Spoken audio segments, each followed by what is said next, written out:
Whoa, whoa, whoa. What up, what up, what up? How you feel? How you feel? How you feel? It's Merch Life J, motivational, inspirational speaker for single parents and entrepreneurs across the globe. I'm sorry. I'm sorry. I forgot to switch the slogan up. I have to get used to the new one. We're just gonna start that over. We're gonna start it over. Bam. I'm gonna disappear for. There he is. What up, y'all? Get excited. It's Merch Life J, motivational, inspirational speaker for parentpreneurs across the globe. How you feel? Today we're here to discuss how to stay on task. How do you stay on task? Listen, man, I have several little tricks, little quirks that I use to stay on task.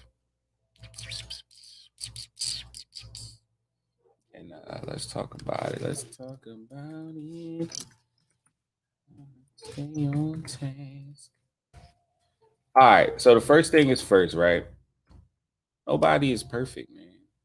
Nobody's perfect. Everybody has short attention spans, especially in this computer age, where we can literally find something on the internet quicker than we can go ask a question or read a book or find information about it in other forms, right? We can just say, "Hey, phone, what is?" You know what I mean? So attention spans tend to be lower, right? It's like 8 seconds. Shit, crazy. So what you want to do when you want to stay on task, right? It's a method called the Pomodoro method. And with that method, actually, I can show you guys. Merch Life Publishing. You already know. Um, the Pomodoro method, though, it suggests you work in 25-minute intervals. Let me see.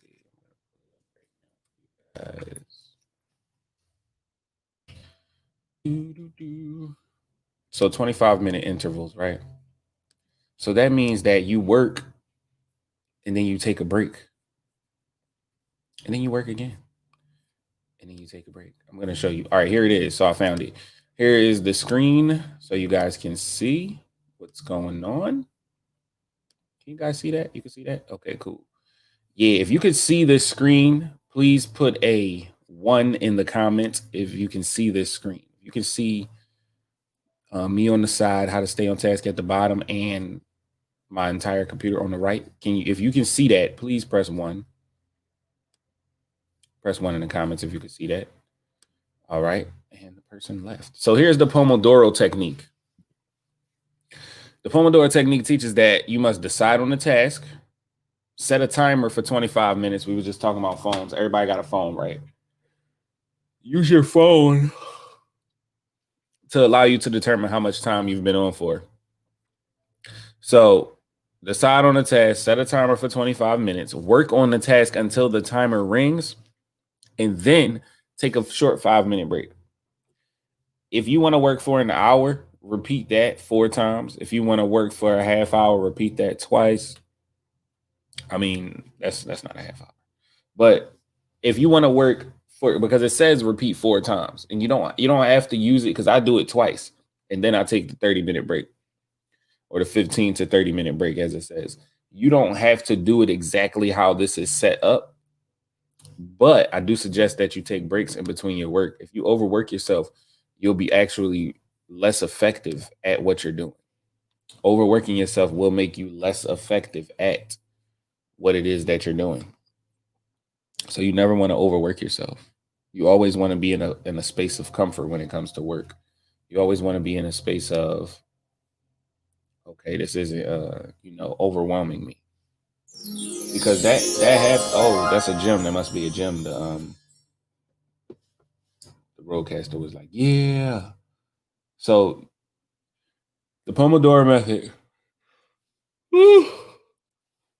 is one awesome way of staying on task. Another way to stay on task, step number 7 in the science of winning, in the 8 steps to success, is to know why you're here and where you're going. Always have your end goal posted, plastered on invisible sight without you having to look for it. Always have your end goal right there. So you know, like, do you remember the rabbit that had to chase the carrot or whatever, and they had the carrot tied to the rabbit's waist, but it was like a fishing rod over top of him, and it was like right in front of him, like my hand is now. And he would just chase the carrot all day, chase the carrot all day. And whatever they needed out of the rabbit was they were getting it out of him by him running. That's how you have to treat yourself. You have to put your goal right in front of you. You have to be able to see it. You have to visualize it. You have to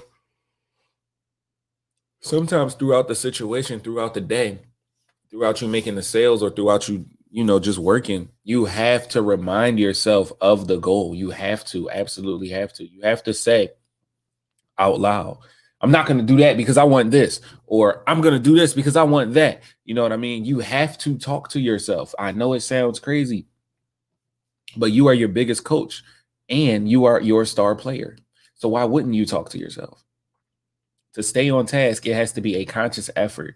Staying on task is not automatic. It's not autonomous. It has to be a conscious effort. You have to literally be thinking about staying on task to stay on task.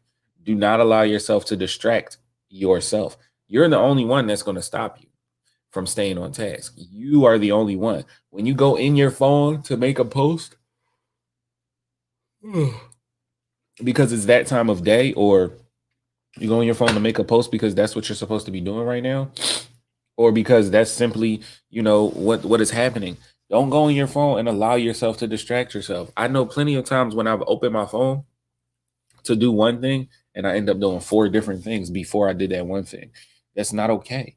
You have to really speak to yourself, speak life into yourself as well, and say, I'm getting on my phone right now to post this and to get off.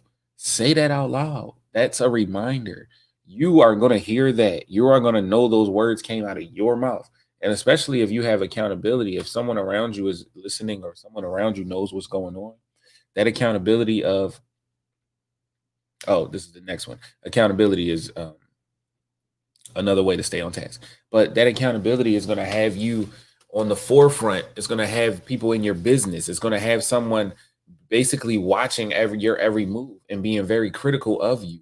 And sometimes that's what we need. Sometimes we need someone to be overly critical so that we can be on task. This is how you stay on task. Let people know what you want to do. Let people know what your goal is. Let people know that, hey, I'm doing this right now and not that. So when you deviate, or when you're slacking, or when you fall back a little bit, they can look at you and say, hey man, what's up with the, I thought you was going to do. And that's going to keep you on task as well. Your reward system will also keep you on task.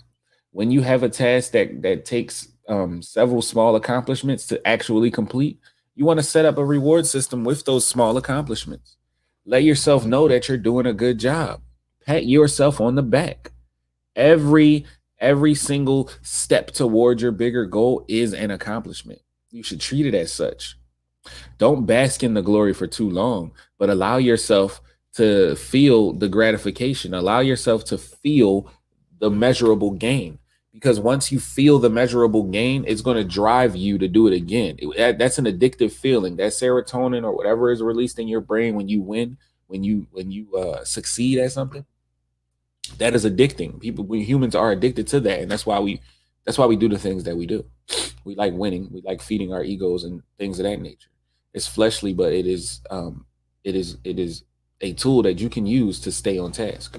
Your reward system. So let's go over them real quick. We got about a minute left. So first thing we said was the Pomodoro method. That's when you work for 25-minute intervals, 2 at a time or 4 at a time, and then you take a 15. Excuse me. Then you take a 15 to 30-minute break after that, so that you can be rejuvenated and well off enough to continue your task. You dig? Yeah, I'm gonna put some paper over here too, so it looks like that. Well, get excited.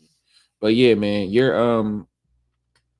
you staying on task is totally contingent upon you. You staying on task is totally contingent upon you keeping you on task. Remember that the biggest enemy is yourself. Your biggest enemy is yourself. You will distract the hell out of you.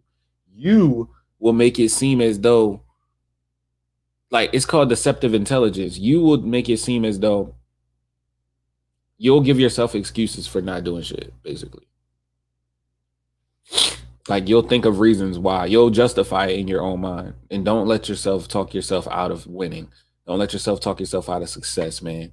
I'm Merch Life J, motivational, inspirational speaker for parentpreneurs across the globe. Subscribe to Merch Life Network on YouTube. Follow me on Facebook at Merch Life J. And you already know, follow me on Instagram as well. Get excited. I love y'all. Keep loving yourselves.